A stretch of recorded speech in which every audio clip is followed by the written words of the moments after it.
أعوذ بالله السميع العليم من الشيطان الرجيم. بسم الله الرحمن الرحيم.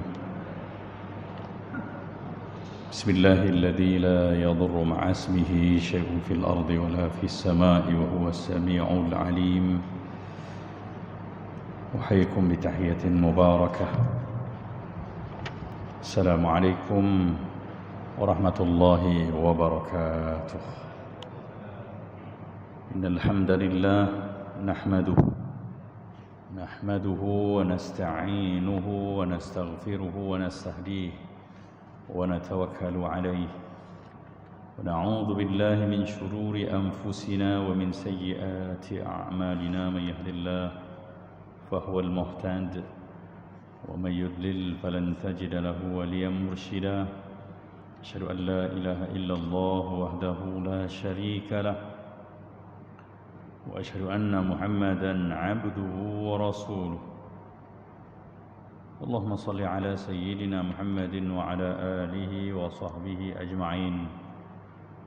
اشرح لي صدري ويسر لي أمري واحلل عقدة من لساني يفقهوا قولي. سبحانك لا علم لنا إلا ما علمتنا إنك أنت العليم الحكيم. لا حول ولا قوة إلا بالله العلي العظيم. أما بعد.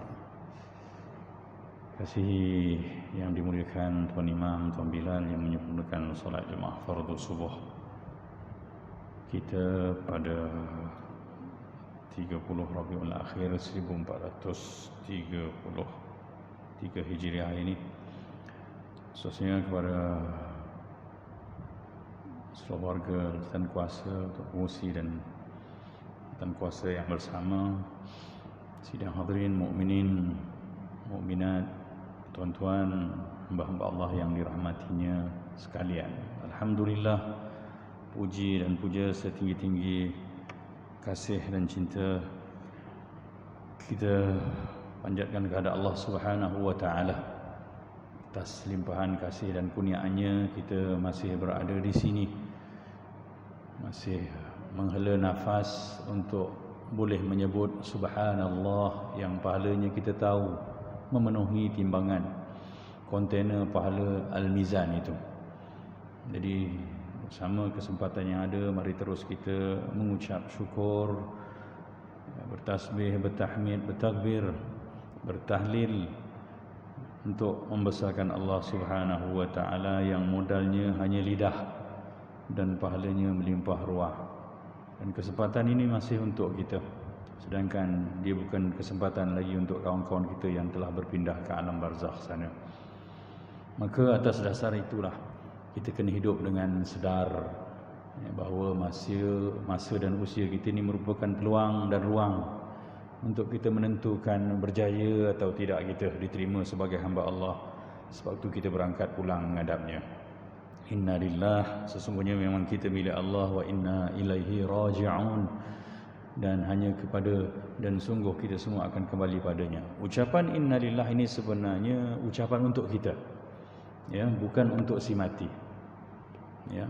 Dia jadi reminder pada kita bila kita sebut inna lillah, kita ni milik Allah, wa inna, dan sesungguhnya ilaihi, kepadanya, raji'un, kita semua akan pulang.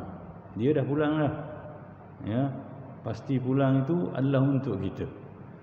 Jadi bila mana kita ingat benda tu, maka akan bertambahlah iman kita, kesungguhan kita untuk mengabdikan diri dalam kesempatan yang masih ada kepada Allah Subhanahu wa taala juga. Selawat dan salam untuk junjungan besar Nabi kita Muhammad sallallahu alaihi wa alihi wa sahbihi wa baraka wasallam.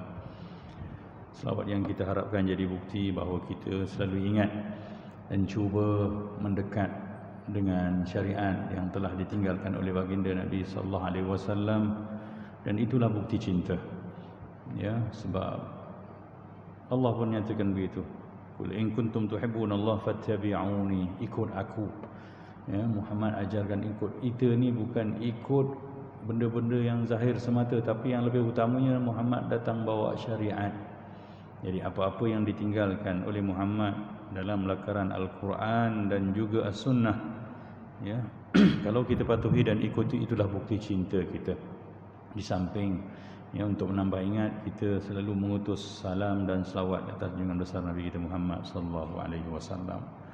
Alhamdulillah, ini kita dapat bersama lagi untuk menyambung ibrah. Kita berkenaan dengan kisah-kisah yang terangkum dalam Al-Quran, dan kita masih membicarakan Nabi Adam alaihi salam dan apa yang berkaitan dengan baginda.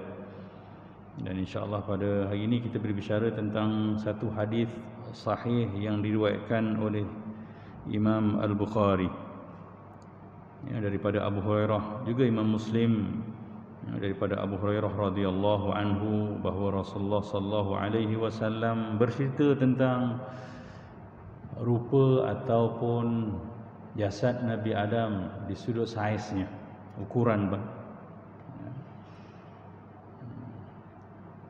Maka Abu Hurairah radhiyallahu anhu menyatakan bahawa dia mendengar Rasulullah sallallahu alaihi wasallam bersabda, "Khalaqallahu Adama ala suratihi wa tuluhu 60 dhira'an, thumma qala idhhab fasallim ala ulaika an-nafar wa hum nafarun من الملائكة جلوس فاستمع ما يحيونك فإنها تحيتك وتحية ذريتك. فذهب فقال السلام عليكم فقالوا وعليكم السلام ورحمة الله فزادوه ورحمة الله. فكل من يدخل الجنة على صورة آدم في طوله 60 ذراعا فلم تزل الخلق تنقص بعده حتى الآن." Hadis riwayat Al-Bukhari dengan nombor rujukan 3326 dan Muslim 2841, merupakan hadis sahih. Abu Hurairah bercerita bahawa dia dengar Rasulullah SAW bersabda, Allah ciptakan Adam itu di atas rupanya. Rupanya bermaksud adalah rupa bentuk Adam yang asal, sebagaimana dia berada ketika ciptaannya yang pertama di syurga sampai dia turun ke bumi. Itu menurut ramai tafsiran daripada para ulama. Apa yang dimaksudkan Allah ciptakan Adam di atas rupanya, bukan kembalinya tu kepada Allah. Jangan silap pula. Suratuhu Adam, kembali kepada bentuk Adam yang asal. Wa tuluhu 60 dhira'an, dan ketinggiannya 60 hasta. Kita terjemahkan dulu hadis ni. Thumma qal, kemudian Allah berfirman, memberi arahan, idhhab, pergi. Fasallim ala ulaika an-nafar, beri salam kepada sekumpulan yang ada di sana. Wahum nafarun minal malaika, dan mereka itu sekumpulan daripada malaikat. Julusun, yang sedang duduk. Fastami', maka kamu dengar betul-betul, ma yuhayyunak, apa yang dia ucap salam kepada kamu, ucapan salam kepada kamu. Fa innaha tahiyyatuka wa tahiyyatu dhurriyyatik, kerana sungguhnya itulah dia ucap selamat bagi kamu dan juga zuriat keturunanmu, dan ucapan salam selamat untuk zuriat kamu. Fadhahaba faqal, kemudian Adam bergerak pergi kepada para malaikat tersebut, lalu dia memulakan bicara, Assalamualaikum. Allah yang bagi ilham lah ni, dia terus boleh bercakap Assalamualaikum. Maka para malaikat menjawab, Wa'alaikumussalam warahmatullah. Wa'alaikumussalam warahmatullah. Mereka menambah daripada salam Adam itu kalimah warahmatullah. Fakullu man yadkhulul jannah ala surati Adam, dan setiap orang yang masuk ke dalam syurga nanti mereka akan berada di atas ketinggian Nabi Adam alaihissalam. Begitu. 60 hasta.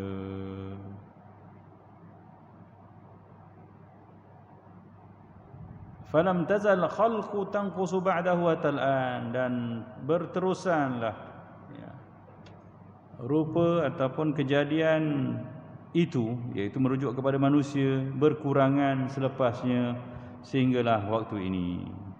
Ya, sehinggalah waktu Nabi sallallahu alaihi wasallam bersabda.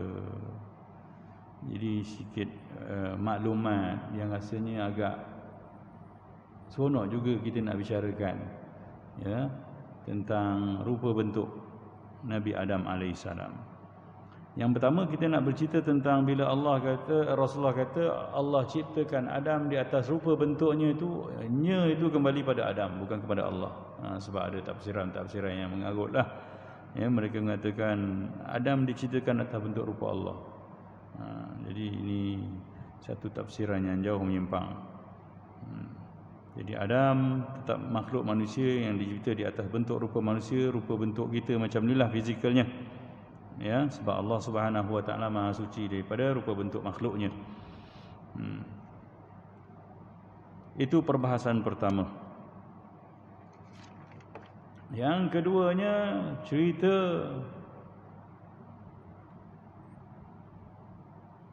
betapa rupa bentuk Adam itulah rupa bentuk yang dicipta ketika mana dia dirupakan di syurga sampailah ketika mana dia turun ke dunia.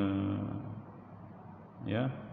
Artinya tidak ada perubahan, tidak ada perbezaan. Dan itulah rupa bentuk dia ketika mana di syurga, dan anak-anak dia yang merupakan generasi pertama melihat Adam dalam bentuk itulah. Dan ketika itu, yang keduanya, ketinggian dia adalah 60 hasta.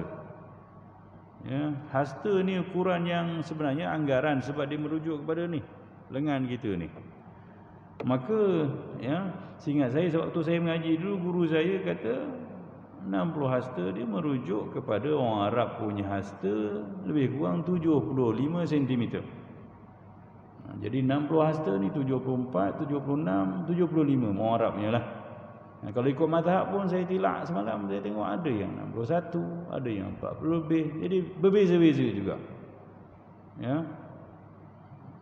Jadi boleh dikatakan kalaulah ya 75 cm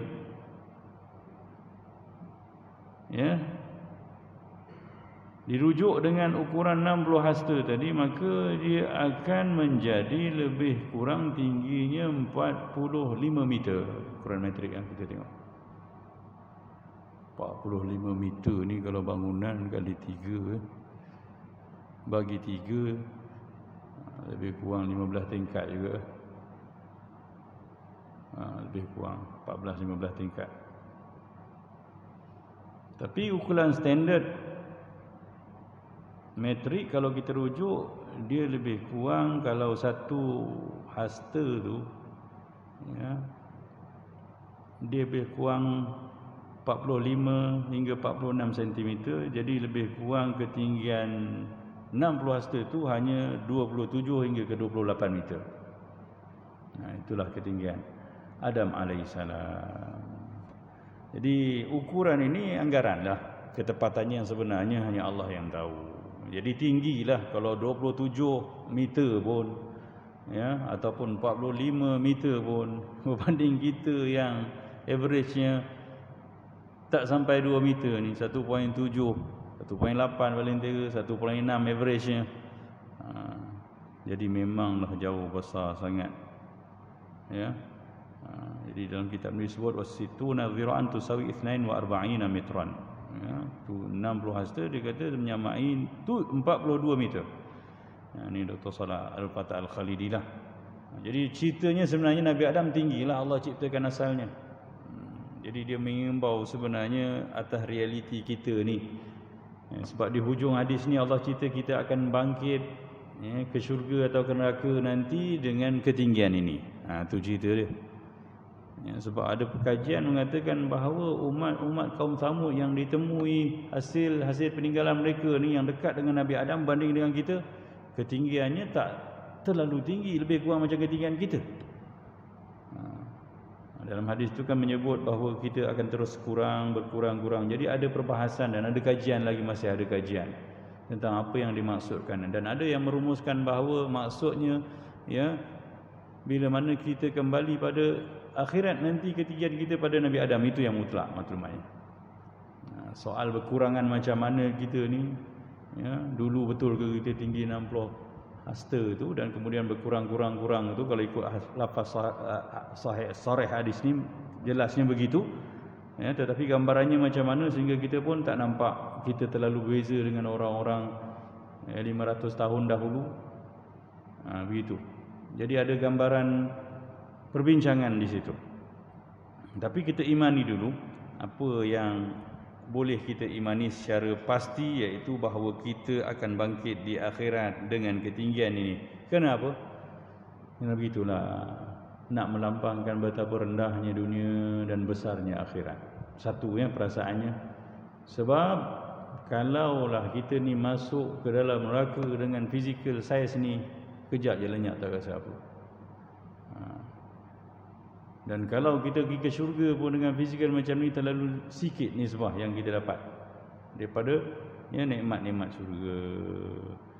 Ini yang disebut di antaranya. Jadi begitulah, menggambarkan betapa kecilnya kesusahan, kepayahan, kenikmatan yang ada di dunia berbanding pada akhirat tu, ya.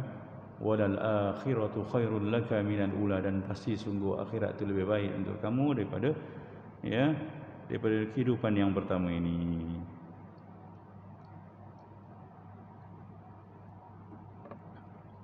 Jadi dalam hadis ini juga menyebut tentang ketinggian anak cucu Adam itu berkurang sehingga hari ini. Ini lafaz sahih daripada Muslim dan Bukhari, ya. Jadi dengan ini juga ternapilah, ya, teori Charles Darwin yang mengatakan manusia ini berevolusi daripada beruk jadi kepada manusia. Siapa di kalangan kita yang mampu nak mengakui benda ni lah, takkan nak kata nenek moyang kita beruk kan.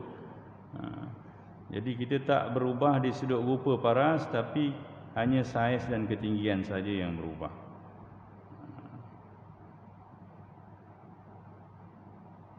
Maka hadis ini bolehlah kita rumuskan begini, beberapa perkara, iaitu yang pastinya Nabi Adam itu asal penciptaannya dulu adalah besar dan tinggi dengan ketinggian 60 hasta, sama ada dengan rujukan Arab 40 meter, 45 meter tadi, ataupun 27-28 meter dengan ukuran metrik yang ada.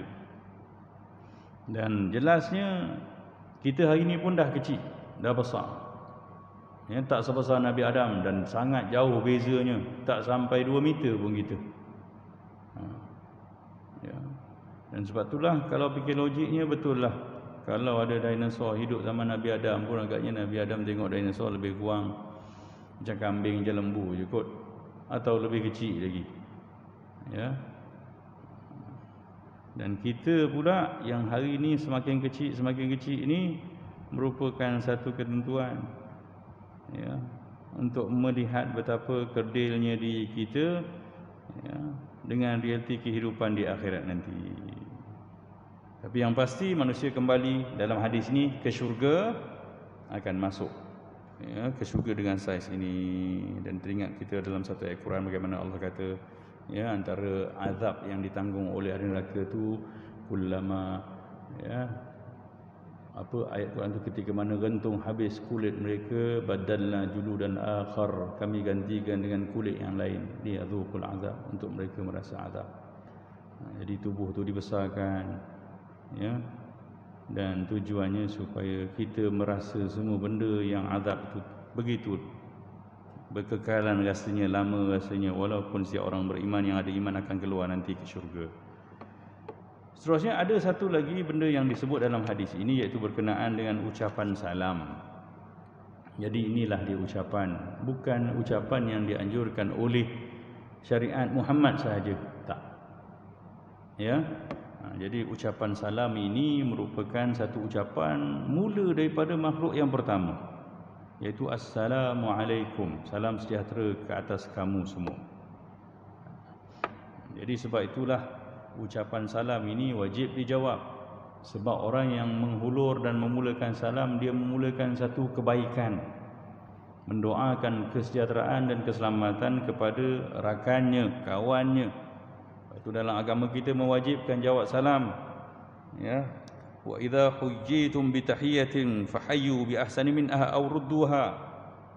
Ini surah An-Nisa ayat 86. Allah kata apabila kamu diucapkan dengan satu ucapan salam, maka hendaklah kamu jawab kembali salam itu dengan sesuatu yang lebih baik daripadanya.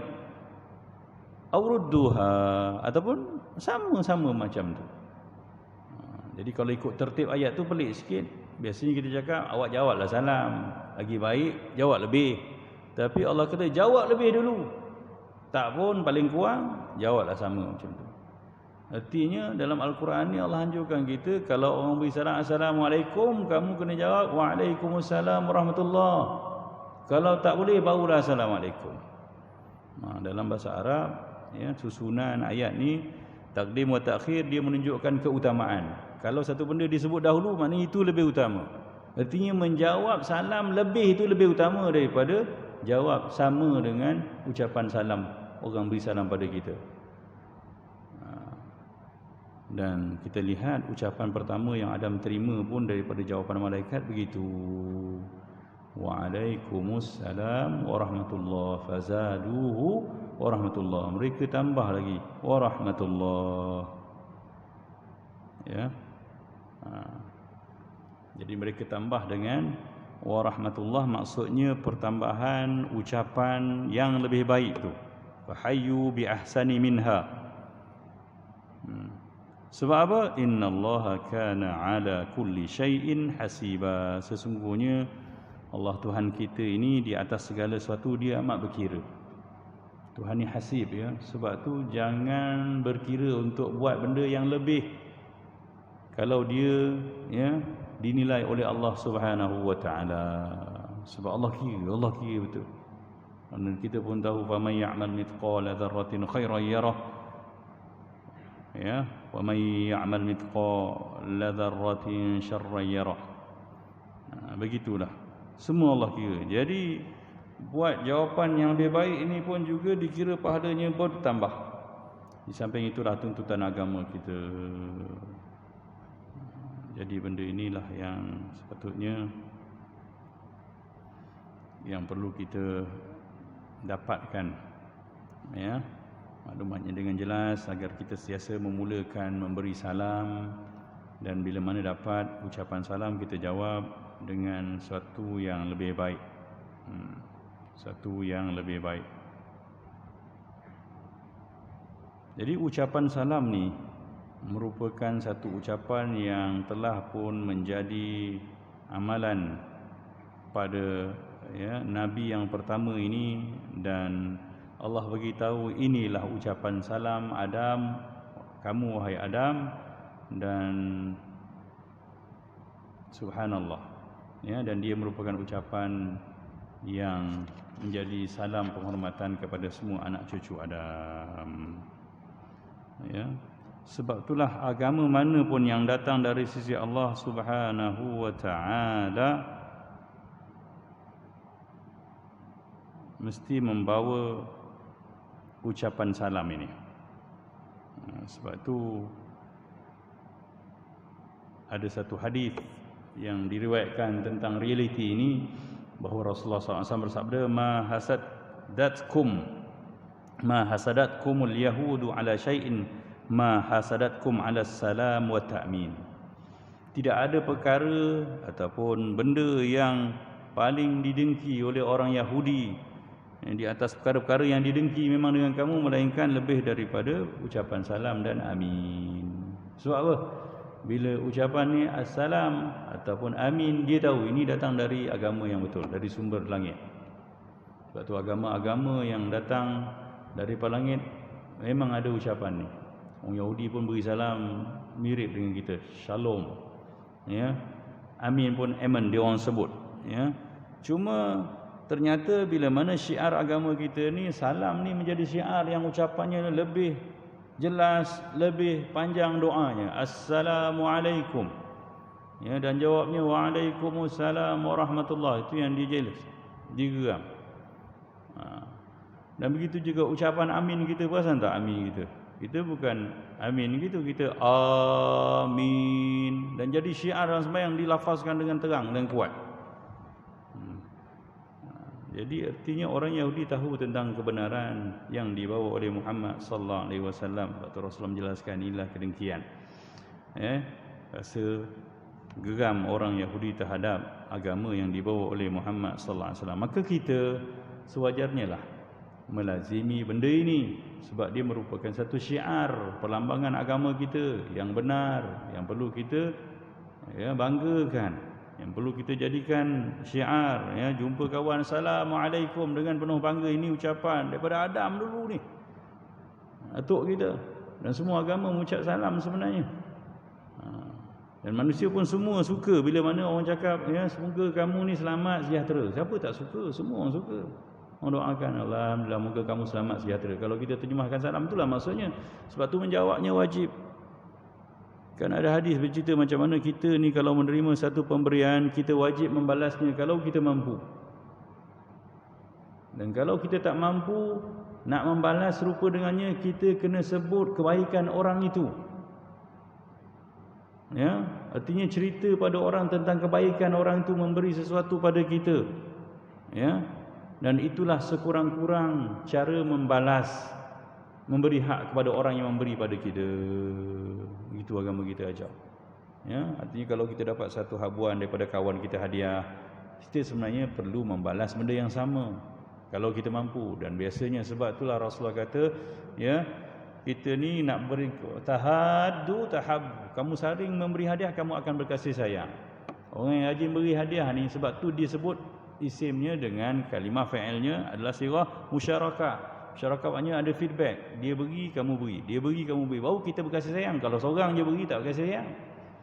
Tengok dulu budaya kita kat kampung. Kan, mak kita, apa yang dia masak tu dia bagi kat jiran. Jiran pula pulang bukan pinggan kosong. Dia bagi balik. Dan akhirnya hidup harmoni, berkasih sayang, prihatin, ambil tahu semua. Kita hari ni bagi kat jiran, jiran simpan pinggan tu. Dah lah tak pulang, pinggan pula hilang. Kena 3-4 kali. Sebab apa? Ni basic cerita-cerita agama pun tak ada dah. Tak didengarkan pada kita umat Islam. Sebenarnya satu kewajipan yang perlu kita lazimi. Begitu agama kita menganjurkan. Setiap orang yang memberi, dia berhak untuk dapat apa yang dia dapat. Barulah cantik hidup ni. Tapi atas batas mampu kita. Dan kalau kita tak mampu, kita perlu bercerita tentang kebaikan dia, sebab itu hak dia. Tapi kita dah lah tak balas. Kita pula cerita kuih dia tak sedap kat orang. Allahu Akbar. Tak sedap lah kuih dia bagi kat kita. Lagi tak betul tuan-tuan. Sepatutnya kita puji baiknya jiran saya tu, dia tu selalu beri macam-macam kat saya. Macam tu. Itu sekurang-kurang hak seorang pemberi yang perlu kita kembalikan pada dia. Kalau tidak, kita dikira tidak dapat memberi hak kepada orang yang berbuat baik pada kita. Maka begitu rupanya salam. Orang ucap salam pada kita ni, dia doakan kesejahteraan kita. Maka sebab itu Al-Quran mewajibkan kita jawab salam. Fahayyu bi ahsani minha. Fi'il amar tu menunjukkan wajib. Kena jawab satu yang lebih baik padanya, atau sekurang-kurangnya nak selamat daripada rasa bersalah dan berdosa tu, kamu kena jawab waalaikumsalam pun cukuplah. Tapi di hujungnya Allah beritahu bahawa Allah kira semua benda. Tak sama jawab waalaikumsalam dengan waalaikumsalam warahmatullahi. Sebab tu kena berkira-kira, sebab Allah ni hasib antara sifatnya. Hasib dengan hisab sama lah. Hisab kata terbitannya, hasib pelakunya, isim fa'ilnya. Begitulah. Hadis tu berakhir ceritanya begitu. Dan kemudian perbincangan berkenaan dengan ayat Quran. Setelah mana Adam mula bertemu dengan para malaikat, artinya dah mula ada interaksi, komunikasi. Maka Allah memperkenalkan Nabi Adam, suruh pergi jumpa malaikat, dan akhirnya mereka duduk sekali lah. Ketika ini Allah Subhanahu wa taala mula berfirman, wa idz qala rabbuka lil malaikati inni ja'ilun fil ardi khalifah. Sesungguhnya Ingatlah ketika mana Tuhan kamu berfirman kepada malaikat, aku akan jadikan di atas muka bumi ini khalifah. Jadikan maksudnya benda dah ada, nak jadikan khalifah, nak lantik. Dan malaikat tahu ni lah dia makhluknya, sebab dah ada. Ya, ayat ni bercerita tentang lantikkan. Ya, lantikkan Adam alaihi salam ke muka bumi jadi khalifah. Ya, khalif artinya pengganti, khalif artinya sesuatu yang lahir selepas satu peristiwa. Ya. Jadi pentadbir mengikut kehendak Allah Subhanahu wa taala, itu maksud khalifah. Dan di sini juga ada perbahasan di sudut bahasa bahawa begitulah rupanya kerana manusia ni, ya, dia sifat dia antaranya khalif, ya, dia selalu berselisih, ikhtilaf. Khalafa juga maksudnya ikhtalafa, berselisih, dia tak ngam dengan orang. Itu hikmahnya nama ni, ya, jawatan ini bila jadi khalifah, dia sebab dia ada pendapat, orang lain pun ada pendapat. Sebab manusia ni rangkuman cakupan dia punya pengetahuan dan ruang lingkup dia punya pandangan tak menyeluruh. Dia nampak yang ni betul, dia tak nampak yang lain betul, maka yang lain nampak, maka berlakulah pertembungan. Jadi berselisih, ya, menyatakan pandangan yang berbeza kepada orang lain, itu biasa dan itu normal. Ya, dan kita kena menerima. Sebab tu, ya, warna pun ada banyak. Ada orang suka warna ni sebab dia rasa itu cantik, ada orang rasa ni cantik. Dan kita pun berbeza setiap masa. Hari itu trendnya warna ni, sekarang dah semua orang trend warna ni. Bertukar-tukar manusia ni. Sebab apa? Begitu. Sebab dia memang bervariasi. Ya. Jadi kena tahu hakikat kita bila sebut kalimah khalifah ni, dia merujuk banyak benda. Pengganti, ya, Allah Subhanahu wa taala sebagai pentadbir, pengurus dunia ini, ya, dan dia juga maksudnya makhluk yang selalu berselisih. Jadi mendengar kalimah khalifah ini, dan juga hakikatnya adalah manusia yang sangat rapuh ciptaannya, tak boleh miliki diri sendiri. Qalu, para malaikat mula bersuara, ataj'alu fiha man yufsidu fiha wa yasfiku ad-dima. Adakah kamu akan jadikan di muka bumi itu, ya, orang yang akan merosakkannya, merosak muka bumi itu, wa yasfiku ad-dima, dan menumpahkan darah. Ini cakap apa malaikat? Malaikat ni dia realistik, dia cakap benda yang betul dia. Dia tak ada nafsu, dia hanya ada akal. Dia tengok kalau ginilah gaya makhluknya dan nak turun kat dunia, maka confirm huru-hara. Betul tak macam malaikat cakap? Betul. Ya. Hari ni siapa yang buat huru-hara? Bukan ke kita? Ya. Semua tak buat huru-hara. Harimau pun makan seekor je rusa. Kita habis semua benda, kita faham. Artinya malaikat dia tak ada rasa apa. Dia bukan prejudis, bukan tak setuju, bukan tak selesa dengan kita, tak. Dia cerita realiti. Kalau begini makhluknya, ya, dengan tubuhnya yang sangat lemah, dengan nafsunya yang sangat buas, syaitan pula boleh masuk ganggu dalam. Tak jadi ni, ya Allah. Mereka hanya menyatakan apa yang mereka nampak tanpa sebarang emosi, ya, dan prejudis terhadap makhluk nama baru ni, manusia. Dan malaikat menawarkan dirinya sebenarnya, wa nahnu nusabbihu bihamdika wa nuqaddisu lak. Sedangkan kami dah ada, boleh mentadbir dunia, ya, sebab kami ni sentiasa bertasbih, mensucikan kau. Artinya sentiasa ingat Allah. Dan kita kalau nak jadi elok, kita kena selalu ikut, ya, apa yang dijamin oleh malaikat. Wa nahnu nusabbihu, kami ni sentiasa bertasbih, membersihkan kau. Apa maksud bertasbih? Bertasbih ni maksud mengatakan Allah clear daripada segala benda yang kita sangka buruk-buruk tu. Kita rasa Allah ni zalim buat saya macam ni. No. Subhanallah, Maha suci Allah.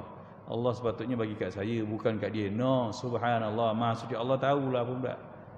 Kan prasangka-prasangka begitu menyebabkan kita bertindak tak betul. Sebab tu siapa banyak bertasbih dan dia dalam tasbih, ucapan tasbihnya dia memang betul bersihkan Allah daripada segala sangka-sangka yang tak tepat, ya, kenyataan-kenyataan yang tak tepat, keyakinan yang tak tepat terhadap Allah, maka dia selamat. Di samping itu, ya, nusabbihu bihamdika. Kami juga dengan memuji engkau. Siasa puji Allah ni ala kulli hal. Waktu senang, waktu susah, alhamdulillah. Sebab susah pun Allah kira. Jadi Allah kata, ya, Allah ni sifatnya al-hasib. Susah dia nak bagi kita pahala, senang dia nak suruh kita bersyukur, pahala semua tu. Dapat nikmat alhamdulillah, ya, dapat pahala. Dapat susah pun alhamdulillah, dapat pahala. Kalau tak tahan sebut innalillah, sebab dia kira orang-orang yang muhsinin. Wa nuqaddisu lak, dan kami yang mentakdiskan kamu, siasa membersihkan kamu, menyucikan kamu, ya Allah. Ya, ini bukan belagak. Malaikat bukan belagak, bukan.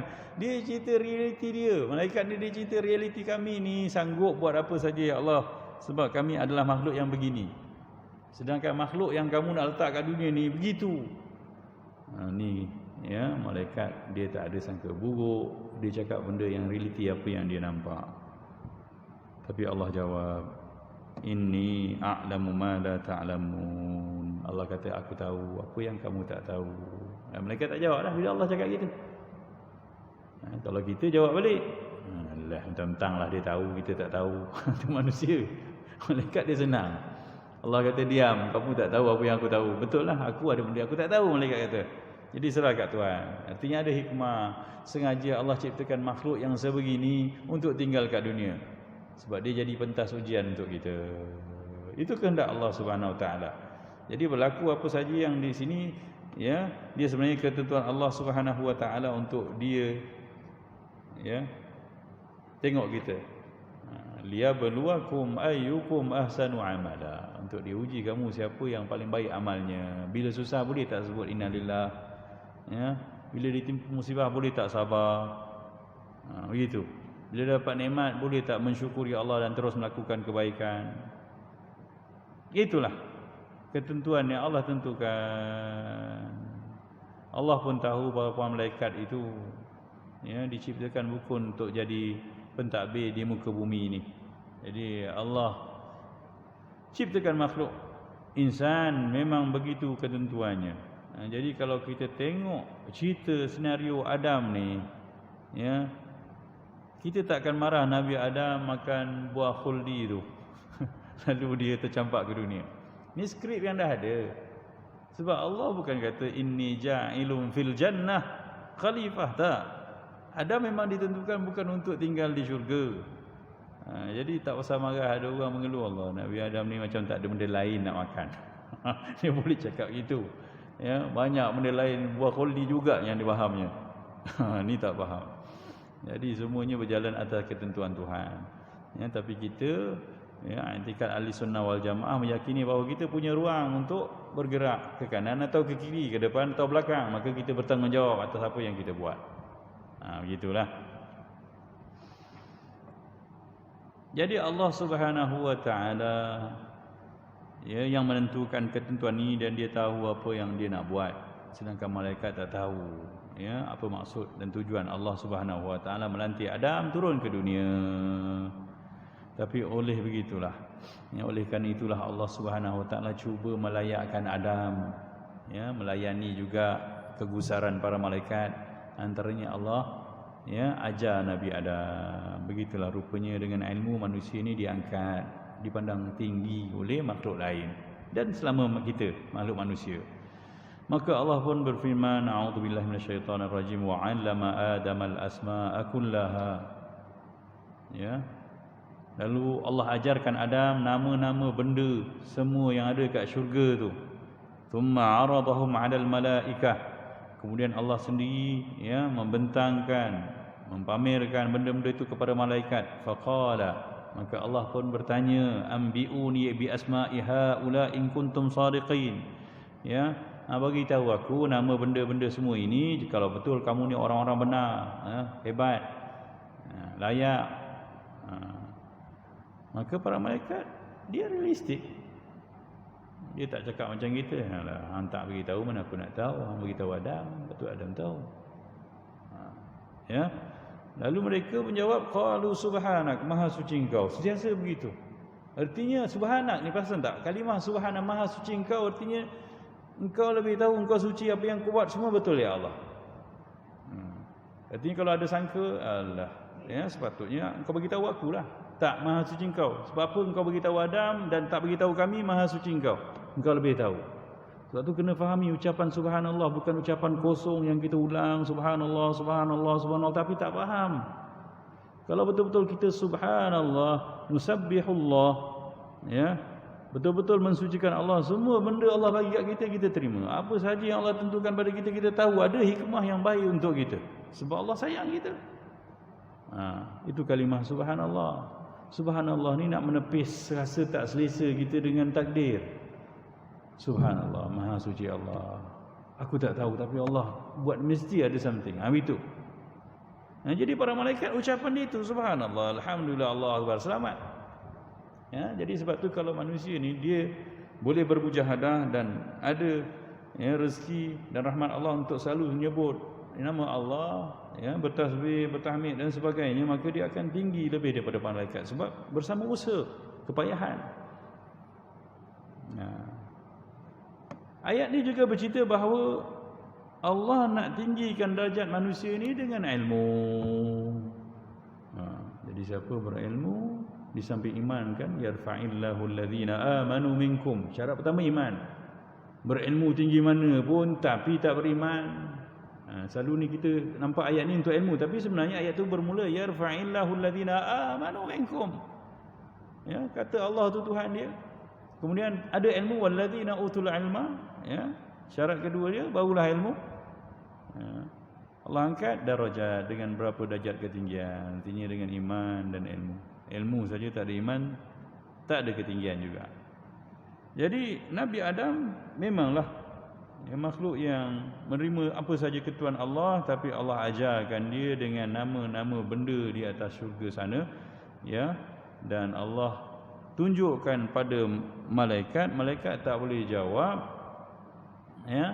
Lalu Allah suruh Nabi Adam, qalu subhanaka la ilma lana illa ma 'allamtana. Mereka kata, maha suci Engkau ya Allah, kami tak tahu apa hikmahnya kamu bertanya begini, ya, kami tak ada ilmu kecuali apa yang kamu beri maklum pada kami. Innaka antal alimul hakim, Kaulah Tuhan yang maha mengetahui lagi maha bijaksana, ya.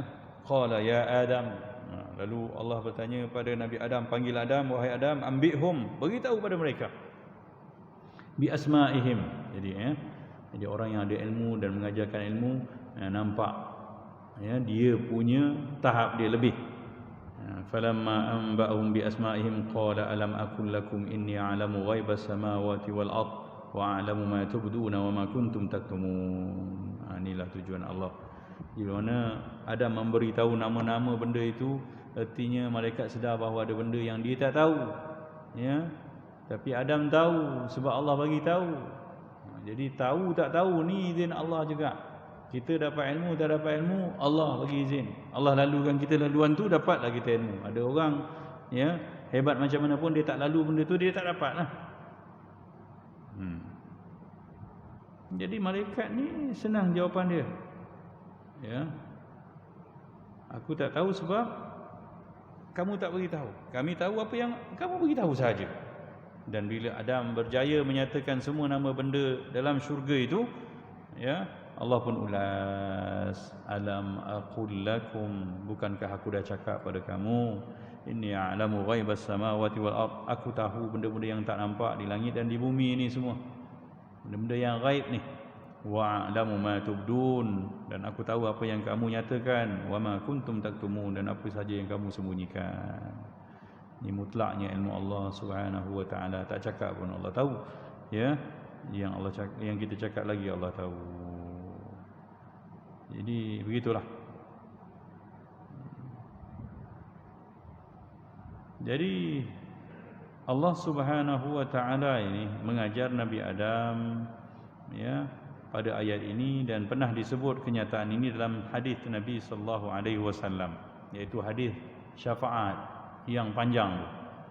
Antara rayuan kita bila merayu pada Nabi Adam untuk tolong kita besok di hari kiamat, kita sebut tentang cerita ini. Ya, hadis riwayat Bukhari daripada Anas bin Malik ni menyebut begini.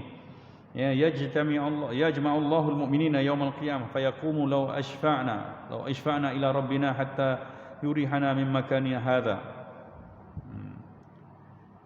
Ya, Allah menghimpunkan semua orang beriman di hari kiamat, lalu mereka semua mengeluh alangkah baiknya kalau ada siapa yang boleh beri syafaat untuk kami, ya, di sisi Tuhan kami, sehingga kami selamat rehat daripada kepayahan tempat ini. Di padang mahsyar lah ni, padang mahsyar ni panas, ya, tak ada perlindungan, tak ada pakaian, jadi semua orang harap siapa dah boleh tolong, siapa dah boleh tolong. Subhanallah. Di syafaat ni panjang, fayatuna Adam, maka semua orang beriman ni cari Nabi Adam, ya, cari Nabi Adam. Sebab apa? Sebab itulah bapa kita, ya. Fayaqul ya Adam, lalu apabila dah jumpa Nabi Adam, wahai Adam, amataran nas, kamu tak tengok ke manusia semua ni anak cucu kamu? Khalaqakallahu min biyadihi, khalaqakallahu min biyadihi, ya, Allah ciptakan kamu dengan tangannya. Dia makhluk pertama kamu ni. Kamu dekat dengan Allah, takkan tak boleh tolong kami. Wa asjada lakal malaikatah, dan Allah perintahkan para malaikat, Allah mensujudkan para malaikat kepada kamu, memuliakan kamu. Wa 'allamaka asma'a kulli syai', dan Allah ajarkan kamu semua nama-nama benda. Tu ni rujuk pada ayat Quran tadi, wa 'allama Adamal asma'a kullaha. Ya, jadi 3 benda keistimewaan Nabi Adam, Allah ciptakan dia daripada sisinya sendiri. Ya, kemudian Allah perintahkan malaikat tunduk hormat sujud pada Nabi Adam. Kemudian tak cukup lagi, Allah muliakan kamu dengan ilmu. Allah ajar kamu semua nama-nama benda ni. Di hujungnya manusia semua minta isfa' lana ila rabbik, tolonglah, minta kami selamat dengan syafaat kamu kepada Tuhan. Tu, hatta yurihana min makanina hadha, sehingga kami boleh lepas rehat daripada tempat yang sangat menyeksakan ini. Bayangkan ni, kita bila dah susah terjerit minta tolong, rupanya padang mahsyar begitu keadaannya. Jadi sedikit petikan hadis ini sepatutnya bawa rasa kita supaya kita mengharap, ya Allah ampunkan dosa aku, cukup lah, kan? Ya Allah, ya, beri aku syafaat Nabi-Mu ke akhirat. Kita kadang-kadang, ya, bila kat rumah keputusan bekalan elektrik, saya baru ni ke rumah, ya, fuse tu kat main switch dia terbakar. Telefon TMB kadang tunggu lambat, dia kata 1 jam sampai 3 jam. Ya, pukul 12, pukul 6 baru orang sampai. Allah, dengan tak ada aircon, tak ada api sekejap pun kita dah tak selesa dah. Ya, sampai tanya TMB, boleh tak saya ambil technician luar? Tak boleh. Dia kata tak boleh ni, tak boleh. Jadi kita mencari bantuan dalam keadaan tak selesa sikit kat dunia. Ya, terputus bekalan elektrik pun dah gesah, nak keluar tak boleh, nak tunggu orang. Ya, orang kerja saya dekat rumah cuti hari wilayah, konon cuti lah. Duduk betul kat rumah, tak ke mana, tunggu. Nak ceritanya kita takkan mampu dalam kesesakan dengan fizikal kita macam ni. Allahu Akbar. Jadi, ya, kita kena betul-betul berselawat atas Nabi dan baca doa ati sayyidana Muhammadanil wasilata wal fadilah tu. Datangkan, kurniakan kepada kami, ya, Nabi kami ini al-wasilah, al-satu syafaat lah, pengantara untuk kita selamat. Jadi lepas azan jangan tak baca doa tu. Ramai tak baca ni, kita tahu ramai tak baca. Buktinya lepas azan angkat tangan 3 saat tutup. Mana baca? Doa tu paling kurang kena baca 30 saat. Allahumma rabb hadhihi ad-da'wati at-tammah was-salatil qa'imah ati sayyidana Muhammadanil wasilata wal fadilah wasyarafa wad darajatal aliyatar rafi'ah wa ba'athu maqaman mahmudan alladhi wa'atahu. Bangkitkan dia di tempat yang terpuji untuk dia syafaat kami, tempat yang kau janjikan tu. Rasulullah dah allocate dah peruntukan syafaat, tapi kita ni dapat tak dapat. Kita tolong doa dan selawat pada Nabi banyak. Siapa kena hafal doa tu? 30 tahun sembahyang tapi doa lepas azan tak hafal lagi. Lepas azan buka lah Google, tengok, baca. Cukup 40 hari hafal lah. Jangan nak hafal kat rumah nganjuk-njuk gitu hafal doa. Tak hafal lah kita dalam umur-umur gini. Programkan agar benda tu berlangsung betul dalam hidup kita. Ya, sebab bayangkan semua orang tak sanggup. Dan ya, rujukan hadis ni panjang. Hadis ni kalau kita baca hadis ni, Nabi Adam tolak. Dia kata, aku telah berlaku silap dengan Allah, aku malu dengan Allah. Ya, akulah yang tak makan buah pohon khuldi, aku dah langgar larangan Allah. yang kamu pergilah pada orang lain, nabi lain, kamu pergi pada Nuh. Pergi berbondong pula Nabi Nuh, Nabi Nuh tepis lagi, akhirnya pada Nabi kita Muhammad sallallahu alaihi wasallam. Hanya pada, sebab tu hadis ni panggil hadis syafaat. Pun begitu, hanya umat yang betul-betul layak ya bernaung di bawah syafaat Muhammadiyah adalah umat yang betul-betul jadi umat Muhammad. Rujukan kita adalah cerita bagaimana kemuliaan Nabi Adam ini bermula untuk melayakkan dia ya, bertindak betul sebagai khalifah di dunia dengan ilmu. Begitulah kita juga nak duduk kat dunia ni betul kena ada rujukan ilmu. Ilmu yang paling asas adalah ilmu iman, ilmu ketuhanan, ilmu siapa diri kita. Ya, moga-moga kita selamat dalam kehidupan di dunia yang sementara. Jadi kita berhenti di sini dulu cerita kita, dan insya-Allah kita sambung pertemuan dengan kisah sujud ya. Nabi Adam diperintahkan malaikat untuk sujud kepadanya pada pertemuan akan datang. Qul qouli hadza wa astaghfirullahal azim. Bismillahirrahmanirrahim. Alhamdulillahirabbil alamin wassalatu wassalamu ala asyrafil mursalin sayyidina Muhammadin wa ala alihi washabbihi ajmain. Allahumma 'allimna ma yanfa'una wa anfa'na bima 'allamtana. Rabbana zidna 'ilman warzuqna fahman. ربنا لا تفرقنا إلى عن ذنب مغفور وتجارة لن تبور برحمتك يا عزيز يا غفور يا عالم ما في الصدور أخرجنا يا الله من الظلمات إلى النور صلى الله على سيدنا محمد وعلى آله وصحبه وبارك وسلم والحمد لله رب العالمين. أنتم معاف. والسلام عليكم ورحمة الله وبركاته.